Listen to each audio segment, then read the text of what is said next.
Distinguished guests, please rise and welcome the 57th Governor of the great state of New York, Governor Kathy Hochul.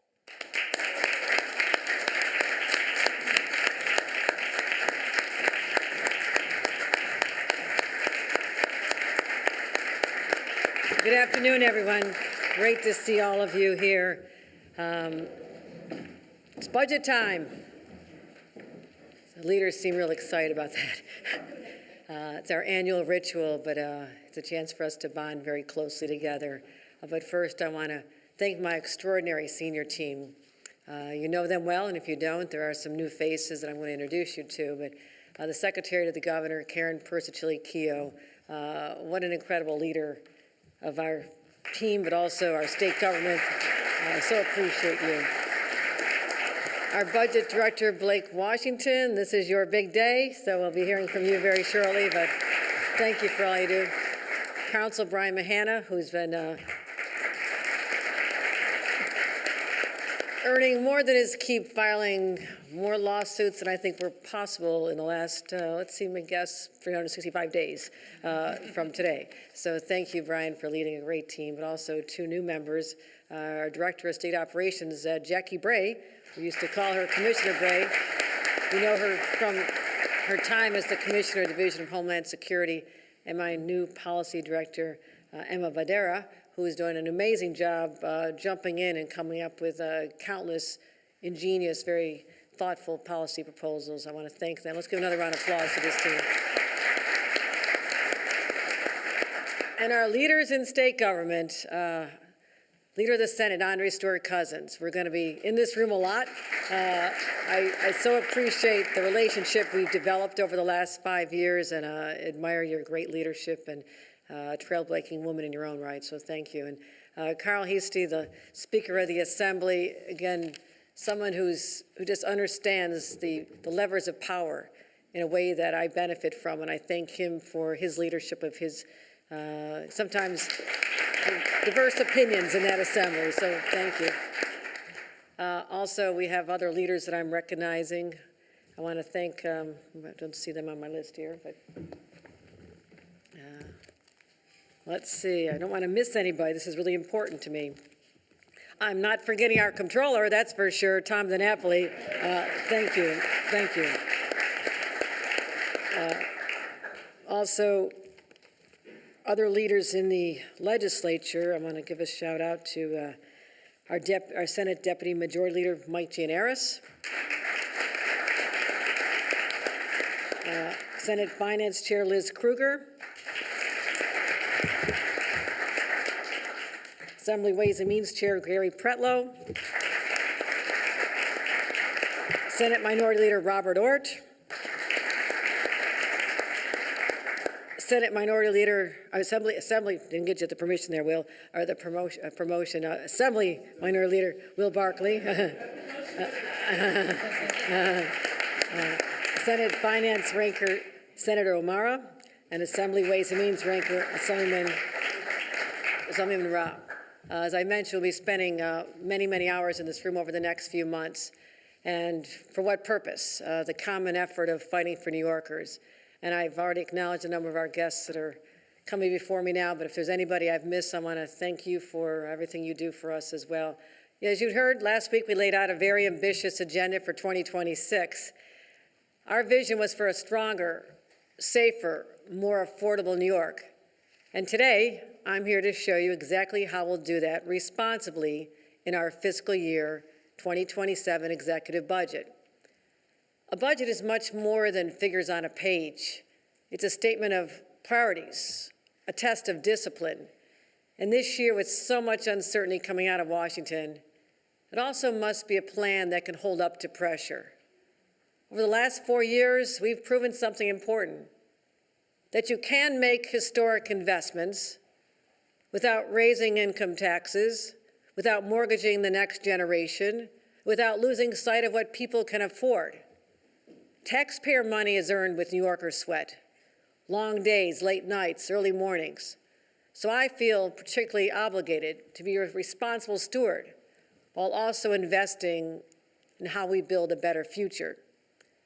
For years, the biggest threat to our budget has always been a potential recession. We've been talking about that since the pandemic. And we planned carefully to protect New Yorkers from that possible risk.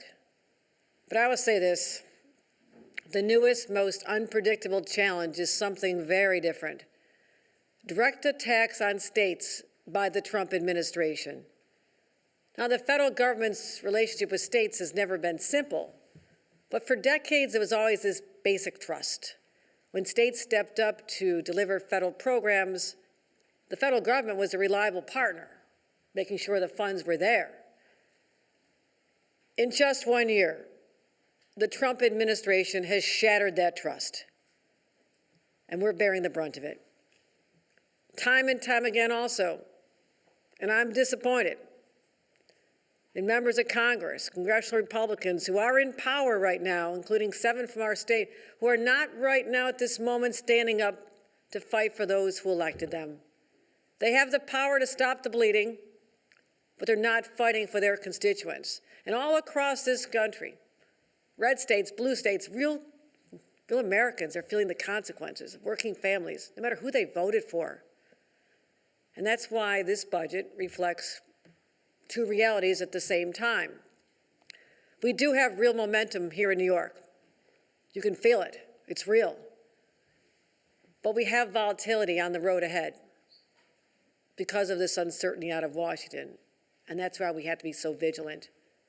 That vigilance matters because New York's recovery after the pandemic was not automatic. It was built on careful choices, an equitable tax system, and an economic climate that encourages growth. It's that balance that has helped restore the confidence, how we created 1 million private sector jobs since I've been governor, and put our state on stronger footing. But that success is not guaranteed. That's why this budget is built to protect what's working while preparing for the uncertainty ahead. So let me start with the big picture. This executive budget totals $260 billion in all-fund spending, an increase of 0.7%. Spending is up very slightly, primarily to offset federal cuts, especially to health care. And that's because federal funds in this budget are down roughly $10.3 billion. That's an 11.4% decrease just from last year. Now, some of that was pandemic relief. We knew it'd run out. We planned for it. But $3 billion of it is a loss of recurring Medicaid funding, money that we had been depending on to provide care for millions of New Yorkers. Now, the scope of these federal cuts would be far worse if we had not stood up to the Trump administration, successfully blocking at least $4 billion in additional cuts and freezes in court and through the bully pulpit, meaning my phone calls. That includes attempted cuts to law enforcement grants, safety net programs, infrastructure projects that all deliver good union jobs. To help offset these federal cuts, state operating funds will have to increase to $157.6 billion. Now, we're ensuring that vulnerable New Yorkers don't lose essential care, and we're doing it while still protecting taxpayers.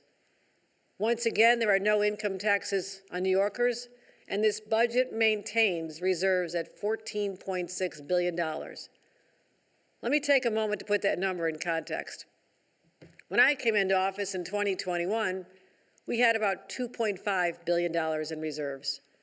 Over the last few years, we built our reserves to the gold standard of responsible budgeting, strong enough to protect New York in a downturn and flexible enough to react when families and businesses needed help. Last year, working with our leaders, we made a deliberate decision to use a portion of those reserves to pay down $7 billion in unemployment insurance debt.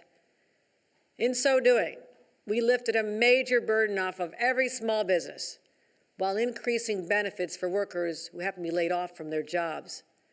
In other words, we built those rainy day funds for a reason. When it started raining, we used them. But even with that drawdown, which we will be restoring, our reserves are still healthy. Don't worry about that. We still have the highest reserves of any administration, percentages and actual, in state history. And this budget continues to protect New York's fiscal stability. Here's the good news. Revenues have continued to exceed projections, driven in part by record Wall Street bonuses. That reflects a basic reality of New York's tax system. We already have the most progressive tax structure in the entire country, which means this: when the economy is strong, and particularly when high net worth individuals and employers earn more, our revenues rise. And that's why we're able to invest more without asking New Yorkers to pay more. So let me be clear about something else. This is not an austerity budget, but it is a disciplined one. And we're continuing to invest in core services that New Yorkers rely on while keeping the growth of state operating funds at a responsible level. Over the last year, we took a hard look at programs that had grown out of control, not to take services away, but to make sure that taxpayer dollars are actually being spent and properly reaching the people they're meant to serve. One example is CDPAP. It's a program that provides critical care for many vulnerable New Yorkers. But it was created with absolutely no oversight. Its growth was exponential, driven by lax rules and, in some cases, even fraud. Expenses went out of control and jeopardized the very viability of this vital program. We said enough is enough.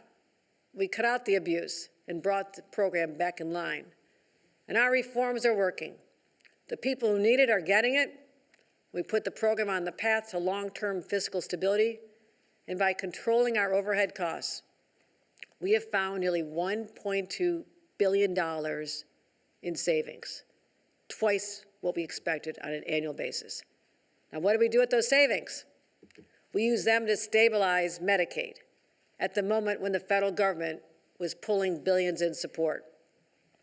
Let me explain what that means. Medicaid is one of the largest drivers of state spending. You know that. Nearly half of New Yorkers rely on publicly supported health coverage. Children, seniors, people with disabilities, working families. But this year, Donald Trump declared war on states and slashed federal support that had been in place since the 1960s. We saw the impact of that decision almost immediately. Over the summer, we were forced to make tough decisions to protect care and keep our system stable. Yes, the state did step up, absorbing $750 million in costs from the federal government that they had walked away from. And then the president's big ugly bill is going to blow a $3 billion hole in Medicaid in this budget alone.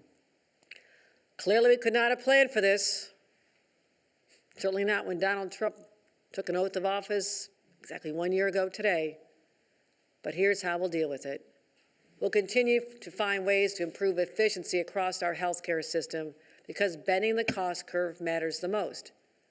But we will not shift costs onto families or leave vulnerable communities without a lifeline the way Washington has. That's not who we are.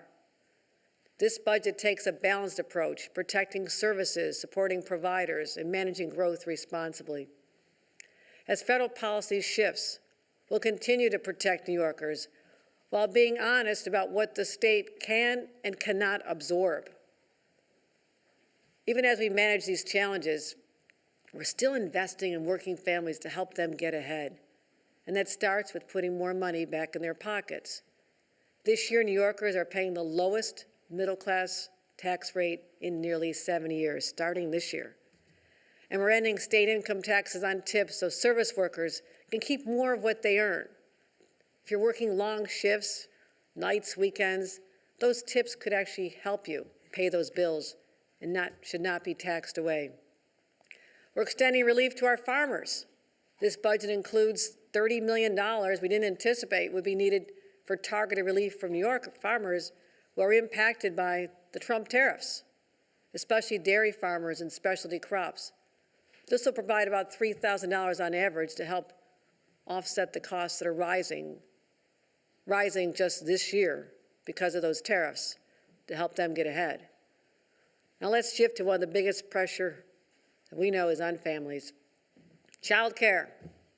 When I took office, the state of New York was spending about $832 million a year in child care subsidies, nowhere near enough to meet the needs of working families. As New York's first mom governor, this is personal to me. Someone's adding up how many times I say that. It might be 475, but who knows. But since I lived through this, I know what it means. Since taking office, through sustained and deliberate investment, New York has spent more than $8 billion on child care and early education. And this year alone, we'll invest $4.5 billion in child care to expand access, reduce costs for working families. We know that New York City and the rest of the state have different needs and different infrastructure when it comes to child care, and they require different solutions at this time. For New York City, we'll invest $500 million to fully fund the first 2 years of universal two-care program, while continuing to support them with the promise of universal 3K. Statewide, we're investing $1.3 billion in a different but equally ambitious approach. First, we'll make universal pre-K available to every single 4-year-old by 2028. Now, don't worry, we've been building for this for years. Roughly 75% of the 4-year-olds we expect to serve are already enrolled in pre-K. But to meet families' needs before that age, we'll pilot community-wide child care to provide year-round, full-day child care from newborns up to 3-year-olds. And we'll build on our proven success with our child care assistance program and our voucher program, so tens of thousands of more families can access high-quality care for no more than $15 per week. Now, I want to be clear. I can fund this expansion in the near term because the revenue is there. We're not pretending to be able to predict enrollment utilization or federal policies 5 years from now. So we're doing what a responsible government does, using existing resources today and building toward long-term sustainability. But know this, my commitment into the future is there. And our commitment to kids doesn't end when they age out of childcare. This budget invests in the next generation with nearly $40 billion in school aid. And we're continuing to ensure that high-need districts are funded appropriately. After 16 long years of previous administrations coming up short, I made the decision to fully fund foundation aid, giving schools certainty without significantly driving up local taxes. Many of these districts are in high need or rural areas of our state and don't have other ways to raise revenue. That's why we're once again increasing foundation aid on top of the amount schools receive under the existing formula. Now, I want to be clear about something. Funding alone does not guarantee outcomes. That's why we've paired historic investments with common sense reforms and changes, something as simple as getting cell phones out of classrooms so kids start paying attention to teachers and learning again. You can applaud that. That's one of the best things we've ever done. John King. We're also returned to back to basics learning, how we teach our kids how to read. And this year we'll expand that approach to math next year. I want better outcomes. And remember our universal school meals program that we launched last year? It was so popular that demand exceeded our expectations. And I'm really proud of this, working with the legislature. So we're expanding access with a $395 million investment for year 2. That's $50 million more than we did last year, because we know the demand is there, because no child should ever have to worry about where their next meal is coming from, full stop. We're also protecting affordability at SUNY and CUNY. And I saw the power of a college education to the incredible opportunities it unlocked for my own family. And that's why I want that available for anyone. And that's another reason why this budget continues a tuition freeze and provides campuses with an additional $90 million in operating support so they don't have to raise costs on students and families. And we're so proud of our free community college program. It's already helping adult learners get new skills for good-paying jobs. But to build on that success, we're increasing our funding from $47 million to nearly $60 million so we can expand to new high-demand fields. Also updating our eligibility requirements so New Yorkers who already have a degree in another field can retrain as nurses and help our workforce meet their demands faster. New Yorkers deserve a high-quality education just as they deserve a safe and affordable place to call home. While we've made real progress, my commitment to tackling New York's housing crisis is as strong as ever. We're now in year 5 of our $25 billion housing plan. And I'm happy to report we're in the home stretch. And we'll meet our goal of 100,000 homes new or preserved when we conclude this next year. But I want to build on that success now and not wait till next year. That's why our 5-year plan, before it concludes, I want to invest $250 million for affordable housing to keep projects moving and further expand supply. And we'll provide $100 million for Move in New York, helping families move into high-quality, factory-built starter homes built quickly at about half the cost of traditional housing. We're also investing $50 million in our Resilient and Ready program to protect housing from extreme weather and flooding, as we see so often in our rural areas. An additional $25 million for our homeless housing and assistance program, bringing our total investment to $153 million so we can keep supporting our most vulnerable neighbors. So far, you've heard me talk about affordability, education, health care, housing, but the foundation of it all is keeping people safe. We've made record investments in crime-fighting strategies that work, over $3 billion, and the results are real. And this budget builds on what's working. $352 million for gun violence prevention. Just spoke to a mayor this morning who thanked me so much because crime is down in their city when it had been going up exponentially. $77 million to strengthen subway safety. We're also investing $35 million in securing communities grants to protect houses of worship and vulnerable organizations. And the final policy I want to address is something that's very important to me: forging a cleaner, greener future for our children and grandchildren. Knowing the threats that our environment faces, during my very first month in office, I added $1.3 billion to the Environmental Bond Act, bringing the total to $4.3 billion, and the voters of New York approved. And that investment is already delivering, protecting drinking water, upgrading our aging infrastructure, and creating clean energy jobs across the state. This year, I've decided to go much bigger, extending our commitment with a new $3.75 billion 5-year investment in clean water infrastructure. It protects public health and supports the building of housing that New Yorkers so desperately need. Let's take a closer look at how these priorities are reflected in the numbers. And to walk us through the plan, I'd like to invite our Budget Director, Blake Washington, to the podium. Blake?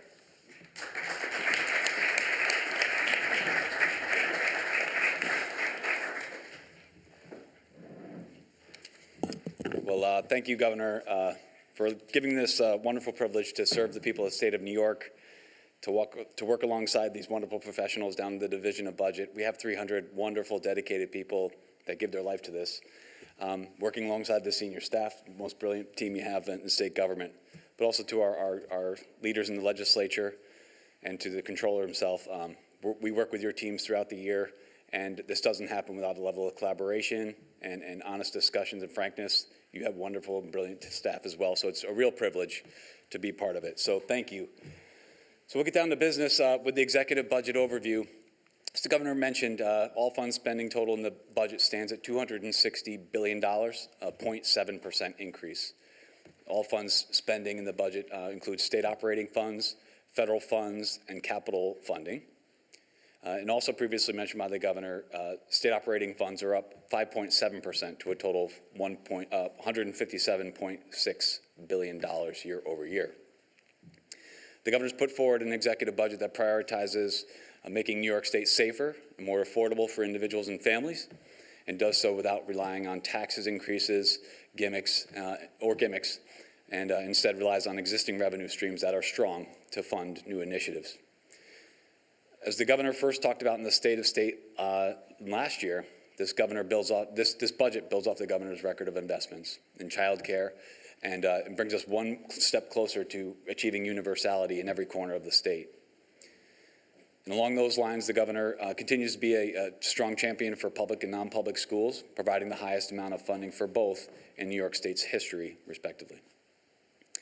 We have several initiatives in this year's budget that are designed to enhance the governor's affordability agenda. It's not just the governor's agenda, it's also the agenda of the legislature of reaching affordability for every person in every part of the state. So this budget makes significant investments to do just that in our housing stock, and by funding infrastructure projects and bringing more good-paying jobs right home to New York State. And in the last year alone, the state of New York, under Governor Hochul's leadership, we've added $100 billion in capital projects for infrastructure jobs throughout the state, for infrastructure projects, rather, throughout the state. So to do all this, because it's a lot, the state's fiscal health must be in good shape. So let's just take a few seconds to review where we are. The U.S. economy had a very complex 2025. There are multiple pressures on the economy, particularly when we were enacting budget last year. We saw that there was frequently shifting trade policy that exists to today. Inflation was accelerating. It still is on the uptick. And certainly we witnessed during the year a prolonged federal shutdown. Those are the pressures that really bore down on some of our decision making when we were enacting the budget, and we reflected revenues accordingly. But since then, we've seen a surge in high-tech investment. We've seen a stock market rally. We've seen consumer spending through the wealth effect. We've seen people in the state of New York spend more. And that's done more to produce revenues for the state of New York. So these same factors impacted our revenue projections. And again, going back to last year, when we enacted the budget, we might recall, Governor, it was right in the middle of Liberation Day, where tariffs were imposed throughout most of the world, and the U.S. economy had its first contraction in 3 years. We watched the stock market volume decrease by about 20% amid budget enactment. Economists were warning of slow growth, and inflation was expected to remain elevated.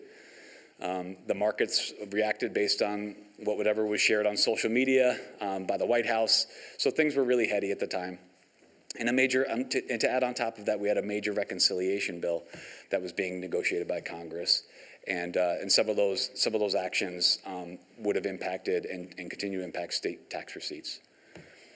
With those factors in mind, we drafted the state budget in '26, and we reduced our revenue estimates by $4 billion on an annual basis, just looking at the facts on the ground. But, since then, Wall Street defied the odds and exceeded everyone's expectations. Every economist that we work with, and we work with economists throughout the nation, and in our mid-year report, we brought up revenues significantly to recapture all that was lost in our downward revision upon budget enactment. So we revised revenues upwards in the mid-year update, and then moving forward into the upcoming fiscal year, we revised revenues again. So not only did we return to base in the mid-year, but we're exceeding the base by an additional $3.8 billion in the current fiscal year 26, the one ending in March, and then an additional $5.7 billion projected for the upcoming fiscal year. And this is all due to the strength of Wall Street, coupled with the state's already progressive tax code. And these revisions have increased, again, as I said before, over the executive budget projections. So all that being said, coming from enacted budget to mid-year to today, we have revised estimates up by a cumulative $11 billion. And this gives the state of New York a good amount of cash on hand, not only to pull down the budget gaps, which you'll see in our report that comes out later today, but also to pledge significant resources to the things that New Yorkers care about and the things that the governor has talked about just last week in the State of the State. We're doing this without raising taxes or without taking on costly debt. So forecasting, one of the things we always like to do in budgeting, and I'm sure the controller can relate, we try to provide some risks to everything that we talk about here. So obviously we have a U.S. economy that still faces headwinds in 2026. We still have pressure from tariffs. We have trade policy writ large that weighs heavily. We have the markets, the equity markets in general are inherently volatile, we watch those like a hawk, and we tailor our expectations accordingly. We expect GDP growth to moderate throughout the year.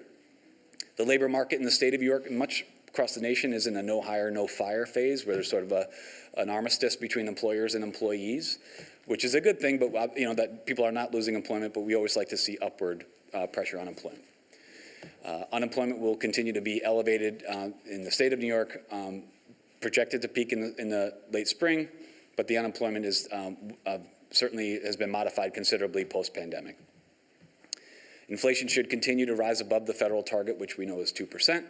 And in return, we think that we're projecting, the division budget is projecting that the feds won't make another decision on interest rates until later this summer. And if they do, that would spur, of course, consumer spending, and it would also lower borrowing costs for consumers in the state of New York. So as the governor previously mentioned, state reserves, our primary reserves rest at $14.6 billion. And of that, we're on track by the end of fiscal year 2028 to have $10 billion of that 14.6 in the rainy day fund. And the rainy day fund is a statutory fund which includes conditions for withdrawal and repayment. So it locks the funding up to ensure that they're secure for emergencies that are unforeseen. We project a $2.4 billion current law surplus in the current year, which we're using to pay down future debt and to support child care investments that the governor outlined just last week. We continue to show credit rating agencies that New York State is on a sound fiscal footing. Our debt outstanding has grown at a modest rate over the past decade, and it's below the rate of inflation, something we're very proud of. That's how we're able to offer $100 billion in capital appropriations over the last 4 years. The state's out-year budget gaps remain manageable. In our position, we look at these, and we know that through scrutiny on expenditures and by always looking at how we're spending money in the state of New York, we can meet the challenge of 2028. But as these gaps, as you see before us today, 2030 is the first time you're seeing the 2030 gap under our financial plan construct. But the way, if you were to look at our mid-year report, the difference between these gaps in their mid-year report is primarily related to higher than expected revenues and finding efficiencies within state agencies. The governor tasked the Division of Budget in all our agencies post enactment of H.R. 1 to really take a close look about what we're spending resources on. Before we ask New Yorkers for another dime, are we using all of the taxpayer dollars that we have to the greatest possible effect in the most responsible manner? The agencies have responded in kind. We saved roughly $400 million in the current year on that action alone, which we're carrying into the future. Due to our revenue revisions, out-year gaps have been lowered by $4 billion annually, and we're taking some of that current law surplus and paying off some of the 2030 gap that you see before you today. So Governor Hochul, as we talked about before, as you mentioned before, prioritized reserves upon taking office. Here's the trajectory of where we were and where we are. And you, as the governor alluded to earlier, the difference between 25 and 26 data is a deposit to the Unemployment Insurance Trust Fund. So when the governor took office, again, levels were fairly pedestrian, very underfunded, but since that time, the governor has invested heavily to make sure that we put the state on firm financial footing. I mentioned earlier how we're going to pledge more and more, an increasing level to the rainy day fund. Looking at our, moving to the next slide, just looking at some of the major cost drivers that the governor articulated earlier, Medicaid and school aid comprise the majority of spending growth in the budget, well over 60%. On the slide behind me, the 11.4% in Medicaid is related to bringing on new spending related to the MCO tax that we authorized in last year's budget. It also relates to investing in nursing homes and in hospitals at a rate that a new investment in nursing homes and hospitals to combat some of the federal volatility, some of the uncompensated care that we're going to start to see over the next year. It also relates to increased costs for prescription drugs and enrollment in demographic changes, enrollment in managed long-term care. School aid continues to increase as the governor continues to fully fund foundation aid for the first time in history over the last handful of years. We've accomplished that. The governor holds the line.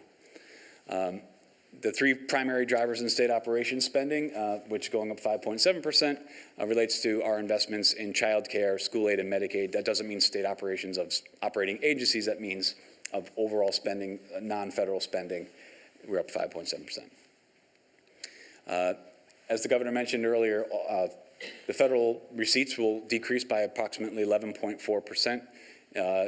Primarily related to H.R. 1, the Essential Plan actions, some revisions to the Essential Plan, but it's also related to the expiration of pandemic-era aid and some FEMA aid as well, things that we things that we were aware of, we plan for in the state financial plan.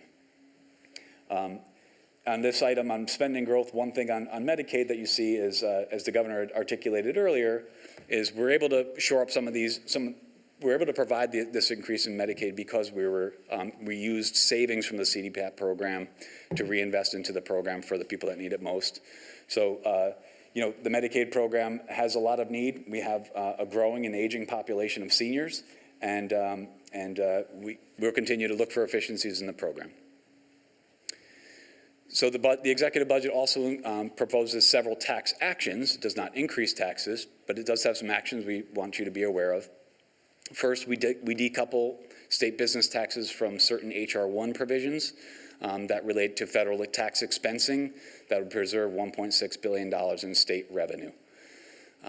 We simplify and we enhance the child independent tax credit, care credit rather, to provide greater relief to families on the lower end of the income scale. Some of these families will have an increased benefit of nearly $500 on an annual basis. And then we extend, but we do not raise the corporate rate surcharge that was enacted immediately post-pandemic for an additional 3 years through 2029. As the governor mentioned before, child care remains the long pole in the tent, and this is this is one of our largest investments. It is the largest investment in child care in state history, as the governor's taken that away previous to me. Over $8 billion invested in child care under your tenure, Governor, thus far. And in this year, we're going to provide a total of $4.3 billion in statewide investment in child care and early childhood education. Of that total, $1.7 billion has been widely reported. Those are 100% new investments. So we believe that with $3.2 billion in child care vouchers that are now available statewide, that we think that'll go a long way to alleviate wait lists. It won't eliminate every wait list, but we're getting families on a path to have some level of planning and excitement around the program. We're also excited to say that among all the programs, the strategies we're deploying in childcare is that we're partnering with Dutchess, Monroe, and Broome counties to provide for contracted care in those upstate jurisdictions. It lowers the cost and it provides a novel way of providing care for young people. And we're, of course, we're happy to help the city of New York launch its 2Care program, which will be phased in over several years. In addition to the investments to expand pre-K services on a statewide basis, the governor has enough funding available to provide, as the governor mentioned before, that we have 75% penetration pre-K program. We're providing a sufficient level of funding to get every 4-year-old pre-K assistance, pre-K programming by the 2028-2029 school year. So to address affordability, this budget continues along those efforts. The governor has been absolutely focused on making New York more affordable for New York, for our families, and that's happened through a variety of different interventions that we partnered with the legislature on over the last handful of years. We certainly have, we've enacted a child tax credit, what the governor mentioned on several occasions before. The governor's very first year of real property tax relief to 2 million homeowners. The governor has seen she's introduced and the legislature approved 2 middle-class tax cuts in our last 4 budgets, and increased and included the one that was included in last year's budget. So families are just seeing the fruits of those actions now. Families will start to really feel the changes we made in the child tax credit this year, thanks to the governor's leadership and the legislature's partnership. We tripled that benefit. As I mentioned earlier, we did provide homeowner tax relief as well in the governor's very first year. We provided an average $800 benefit in 2022, and it was a $2 billion package. So the governor, though, has not been satisfied with those. She's very proud of those accomplishments, I think it's fair to say, but she wants us to look forward, look further. She charged the entire team to come up with different ways of providing or promoting affordability. So this year we're going further, as I mentioned previously. We're enhancing and reforming the child tax credit, the independent care credit, different, provide an increased benefit for an additional 230,000 filers. And we're also taking steps to make sure that certain charitable contributions from taxpayers in the state of New York remain tax deductible, for institutions in the state of New York remain tax deductible. We are not subjecting tipped wages to state income tax. And those are sort of the big sort of tax side things, but from our view, and certainly the governor has prompted this, affordability doesn't always mean a tax cut or a rebate. It also means just putting forward some common sense solutions to knock down barriers that stifle business and development, or that just create new costs upon our state residents. So what we've done here is this executive budget takes a critical eye at the State Environmental Quality Review Act, what we call SEQR, and it proposes to exempt certain types of housing projects that have no significant impacts on the environment from additional SEQR review. But it also means paying attention to the needs of New Yorkers on a day-to-day basis. The governor is taking steps to tackle rising costs of home and auto insurance by putting forward several reforms to lower premium costs and reduce rates by targeting bad actors and limiting excessive payouts. Auto insurance premiums, no matter where you are in the state of New York, have really blossomed in the last 5 years, and it's time to intervene. The governor continues to provide for resources for our partners in local government. And the state has provided a tremendous amount of resources to them to protect the property tax cap, $75 billion in a cumulative benefit, but for the tax cap, which the governor has not modified since being governor. We've also maintained the freeze on local contributions to Medicaid, which we've seen this fiscal year and prior years is increasing by double digits percentage-wise. And foisting those costs back to municipal governments would be a real disaster for them. So the state is holding the line and assuming those costs. Those efforts resulted in relief of nearly $6.8 billion in cost avoidance for the city of New York and $3.1 billion for every other municipality in the state. One of the items in the budget that the governor alluded to before is a continued focus on law enforcement, prosecution, defense, violence interruption, subway policing, safety. All those actions have a benefit that accrues to local governments, and we're proud to support that.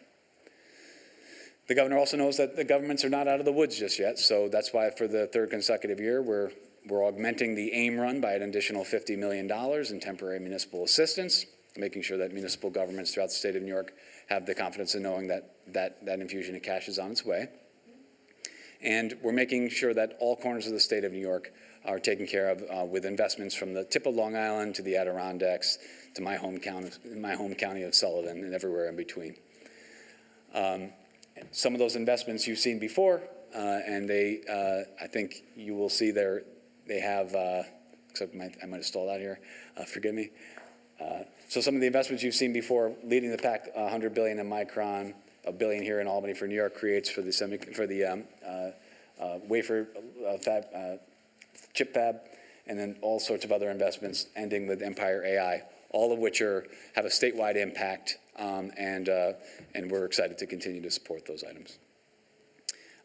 And certainly just last week, the governor having broken ground on Micron has provided such a lift and a lifeline for Central New York, and it's one we're so excited to see roll out over time. So moving on beyond that item, just kind of wrap up here, this year's budget, the governor mentioned that we have some coming into the home stretch here. One item that we talk a lot in the press, we see, well, how are different areas of the state faring? One area that the governor wanted to put a little extra concentration on was, what are we doing for our rural friends and neighbors? We have $100 million for factory-built starter homes, which are affordable and can be built in a fraction of the time. We have $50 million in grants for water infrastructure for rural communities specifically, a new $50 million. We provide $30 million for farmers that are negatively impacted by tariffs providing an average of $3,000 for dairy producers and producers of specialty crops. $15 million to modernize our dairy farms, investing in the fairgrounds, and we don't want to, because we can't forget about our county fairs. You know, the governor always looks forward to attending the state fair each and every year. So with that, I'll be in the Blue Room later on today at 3 o'clock to provide a more robust briefing, but I just want to assure you that this budget, this executive budget that the governor's charged us with composing, strikes a balance between being responsible while at the same time investing in the services that New Yorkers care so much about. So obviously I want to commend the governor for keeping the focus, and obviously giving us as much time as you did to help us put this all together, to the senior team as well for their help, and to the entire cabinet, the governor's cabinet, for contributing along the way. So thank you very much for your collective dedication and your fight for New Yorkers, and I appreciate the time. Cool.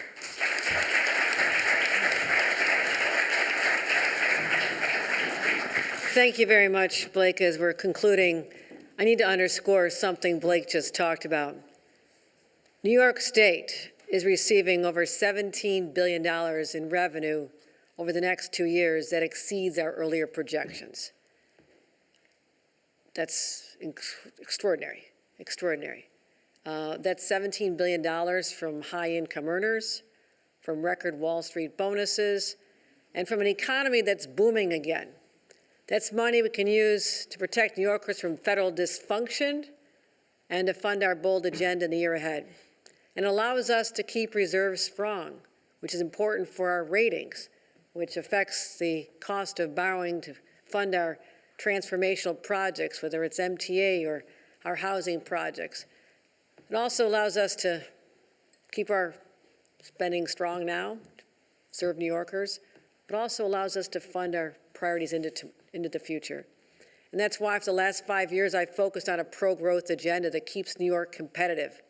And that's how we fund a strong social safety net for New Yorkers who need it, so important to me, and expand programs that help families afford the essentials like childcare. Looking at this budget as a whole, you can see that it reflects discipline, momentum, and ambition, and a readiness for a more uncertain world. In my State of the State, I said we had built the boat to withstand the storm. We're not assuming calm seas ahead. We're steadying the course to navigate whatever comes next. We're making careful choices using our resources responsibly, because protecting your family and protecting your future is my fight, and this budget is how we get it done. Thank you.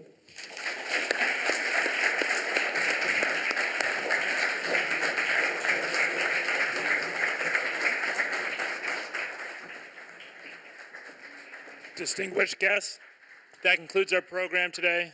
Thank you for attending.